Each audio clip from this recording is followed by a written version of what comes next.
It's the Real News Network. I'm Sharmini Perez coming to you from Baltimore. Opposition protests in Venezuela entered their 10th day on Friday. So far, 6 people have been killed as a result of confrontations between police and opposition and government supporters.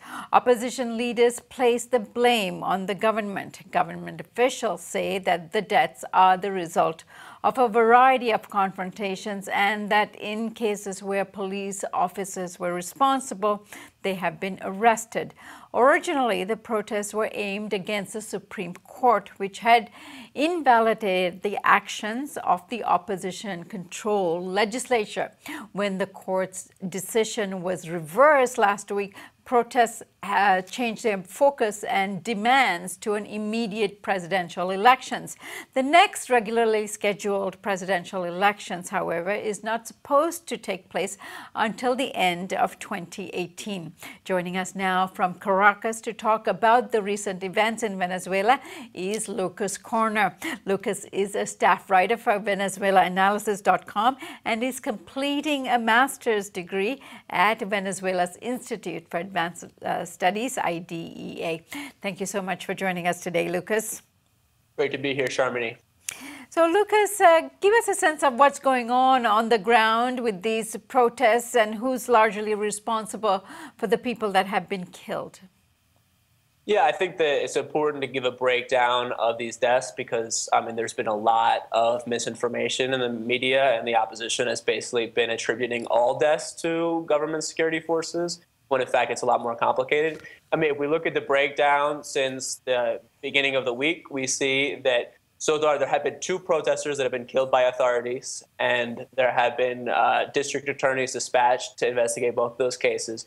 There are 2 direct victims killed by protesters. One of them in Lara State, a 13-year-old, another one who was killed in a roadblock attempting to pass a roadblock and was shot in the face by protesters who afterwards.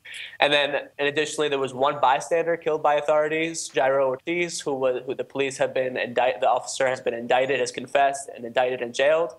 And then another one killed under unclear circumstances, not linked to a protest.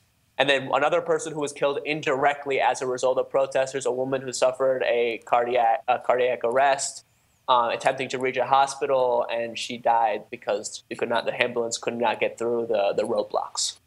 That's kind of what we've seen so far. Right. Now, the opposition originally started protesting the decisions of the court, which the court then reversed in terms of, it had originally invalidated the existence of or decision-making in the legislature. It realized it had not been accurate. It reversed its decision. But now the protests are directed at immediate presidential elections. Is this reasonable to call for this? And is that going to come about?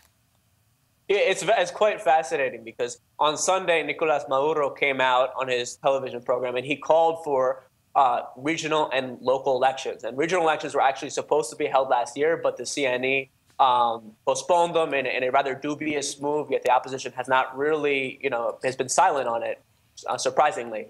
And the local elections are due at the end of this year. So he called for these elections. In response, the opposition said that we have literally, the quote is that, respect for the National Assembly and regional elections are important, but general elections are necessary. We can't just we can't be satisfied with this while we have people in the streets. So basically, this is, it's a political demand. There's no actual constitutional legitimacy to demand presidential elections this year because they're constitutionally scheduled for next year. It's totally legitimate to demand that the government hold regional elections because they should have been held last year and actually was a violation of the Constitution not to hold them.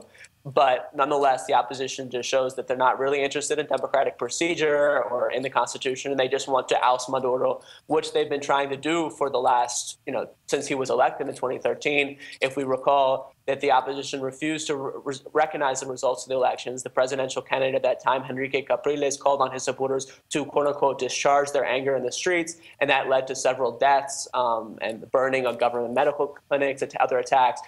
In 2014, you saw 43 people died as a result of a protest campaign called the Exit of Maduro, in which they blocked roads. They used the same tactics that they're starting to revive now of for example, stringing barbed wire across avenues in an attempt to deter motorcyclists, which decapitated a motorcyclist in 2014, or soaking streets in oil, also against motorcyclists. And 6 people died as a result of these tactics in 2014, and these are coming back.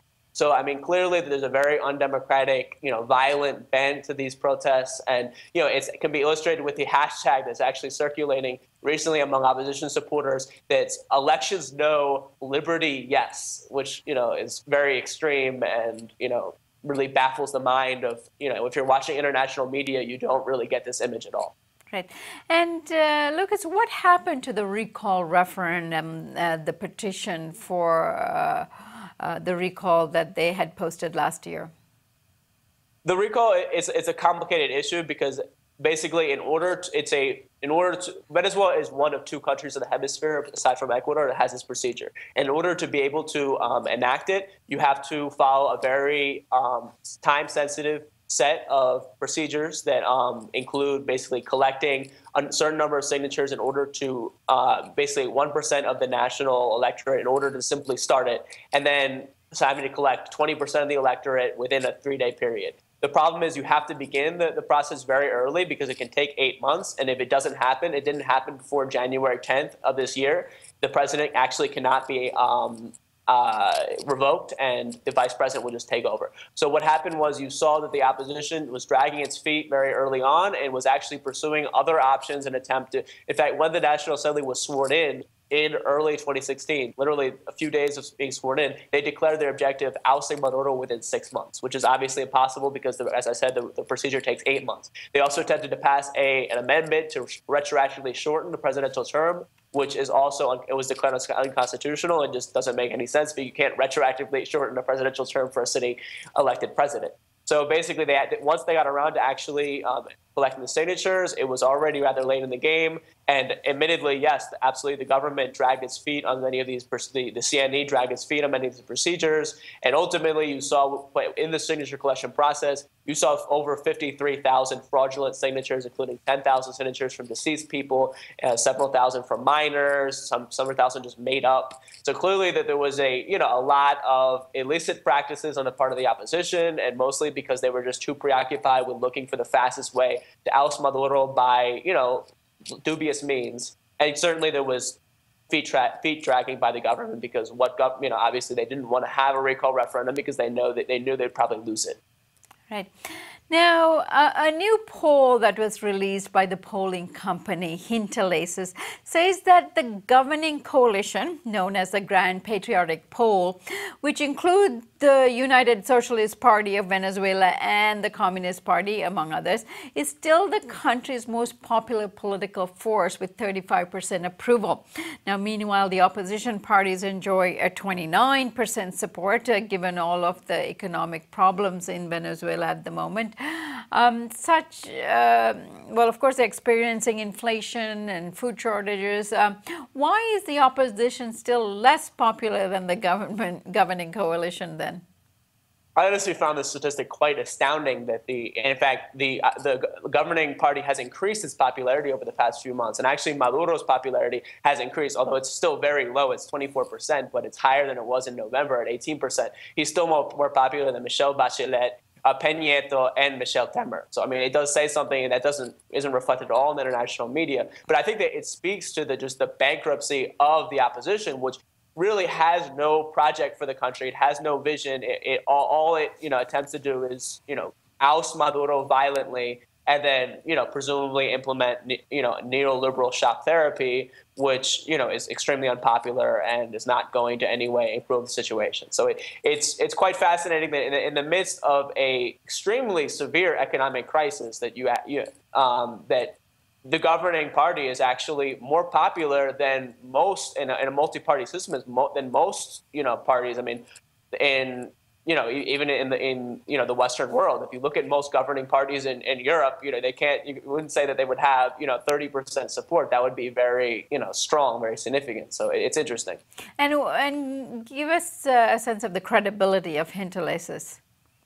I mean, Hinterlaces is a independent polling agency. I mean, they it may lean in some cases towards the government, but they've been very critical of the government, and they're completely independent. So they're definitely credible. And also, I think that if you look at the Maduro popularity statistic that the Venezuela Analysis has just wrote an article about, they actually came from Data Analysis, which is a center-right, is an opposition think tank. So it's across the board. The statistics show that the polls show that the opposition has been losing popularity over the past few months and over the past year. That really, 2016 was their failure because they had control of the legislature, and they failed to actually pass any laws that could resolve the economic crisis, and they spent most of their time attempting to just oust the government, which clearly was unpopular among people. Right.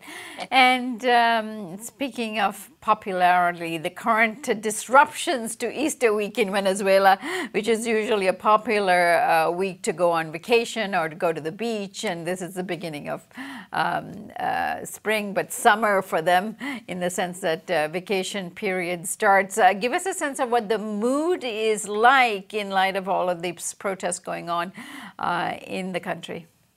I mean, I think it's interesting because, like, on Saturday, last Saturday, when you saw the beginning of these really violent protests, it was really concentrated in the wealthy eastern part of the city, but in the west, where I live, literally it was just life goes on as normal. No one even noticed. In fact, it was actually a government-sponsored festival of sports and culture and recreation in which people were doing all kinds of activities. So there was really you wouldn't have known. And in the past few days, there have in the kind of lower middle class area where I live, there have been cacerolazos, or banging pots and pans, and there have been some roadblocks around here. But largely, I mean, it's been very calm. And I mean, you have to understand that these protests, 9 out of 10 Venezuelans opposed the guarimbas in 2014. This is what we're seeing now is a repeat of these protests. So these kinds of protest tactics that see just blocking roads, with bonfires and, basically forcing the government to shut down the metro because, they don't want these protests spread. It is just an impediment to people's daily lives, and people dislike it. So I think that the opposition is ultimately, in many ways, just making itself further and further unpopular with these kinds of, tactics. All right, Lucas, I thank you so much for joining us today, and look forward to ongoing conversation with you about what's happening in Venezuela. Thank you for having me, Sharmini. And thank you for joining us here on the Real News Network.